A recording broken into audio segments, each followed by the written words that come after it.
What's good with you? It's your man, Gypsy Hustle. Your man, aka Mr. Make You Smile. Your man, aka the Happy Hatter. What's happening with you? Back in the building. It's been a week, been busy, you know what I'm saying? Got practice started up. Had to make a few cuts, a few decisions that I did not like to make, but I had to make, you know what I'm saying? So you know, it's tough, but you got to do it. It's part of life. You got to try to explain to the kids that if you get cut, it's not the end of the world, and it's not. There are a lot of different things you could do within basketball. Don't let that because you got cut from a team. Don't let that ruin something that you love doing. That's that rhyme. Don't let it ruin something that you love doing. All right. Okay. Now today, shout out to anybody watching. Like I said, this is a fun thing for me. Got my NC State hat on today.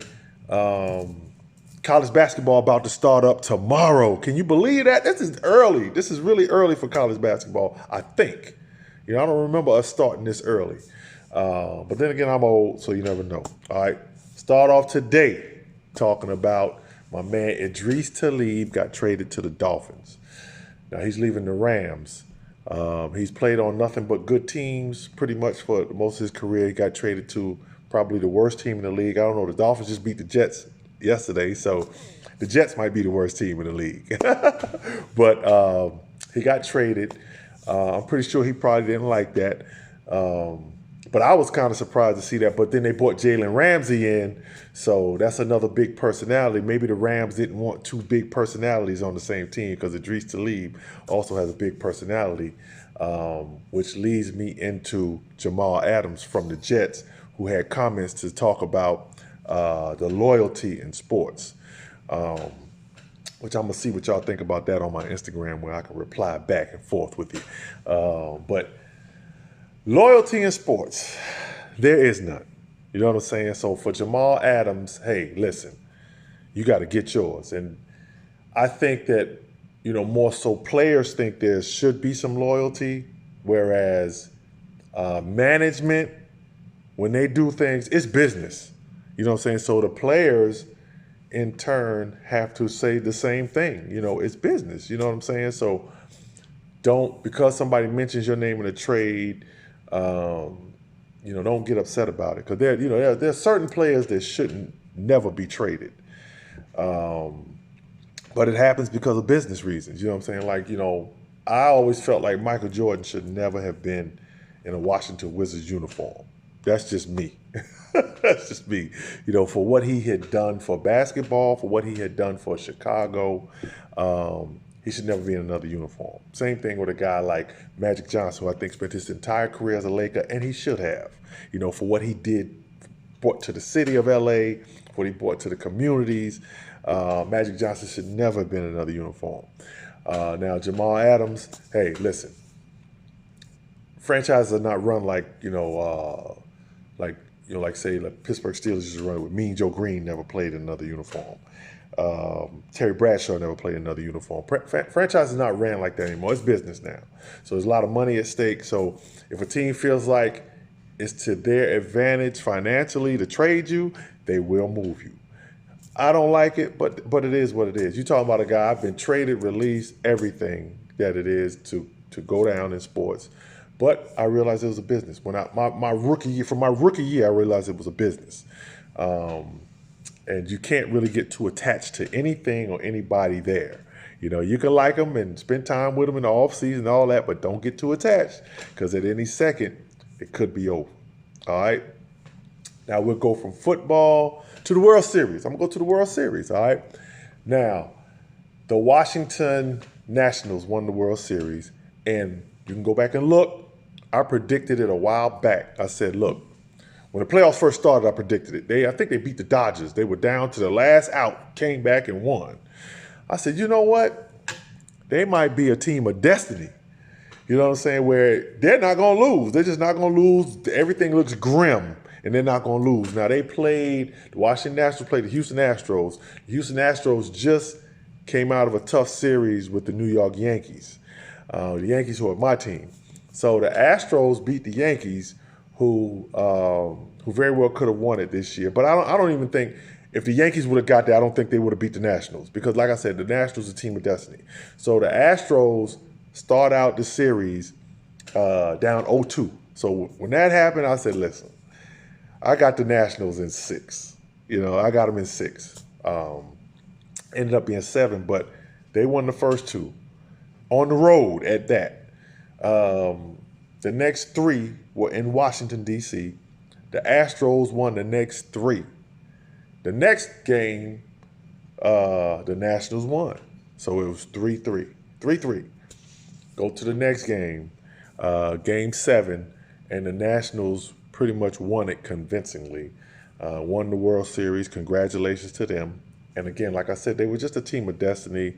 Nobody was going to beat them. And congratulations to them. We'll talk a little bit about them in my next episode because, they have to visit the White House, or don't have to, but they got invited. And a couple things have transpired there, so I'm waiting to see what goes on with that before I say anything about that. Next thing, okay, Donald Trump. I'm sorry, not that. I'm not going to Donald Trump yet. That's my Dan Le Batard portion. That's at the end, okay? Steph Curry broke his hand for the Golden State Warriors. Now, the Golden State Warriors have given out for the last 5 years, they've given out some beatdowns, okay? It looks like those beatdowns are going to come back to haunt them. The beatdowns they've been giving out, they are about to receive them. Because not only did Steph Curry break his hand, he's going to be out about 3 months. Draymond Green also got hurt. D'Angelo Russell, banged up ankle. So it's looking like they're going to take a few beatdowns. The Clippers beat them down by 20. Oklahoma City got them by 20. It's still early. It's a long season. But the question is, should the Warriors tank? You got to look and see if something's out there. You know what I'm saying? I don't think, as players, players don't tank. I'm going to tell you that now. Players don't say, look, we're going to tank or whatever. That's an organizational decision that comes from the top. Players are going to always play hard. The organization may tell the coach, look, you got to play these guys. We ain't trying to win. So the coach has to decide, all right, I'm going to play so-and-so and see what happens. You know what I'm saying? So I think the Golden State Warriors probably will tank it because initially I had them maybe making the playoffs, but after Curry got hurt, there's no way they can make the playoffs. So 3 months out with your main guy.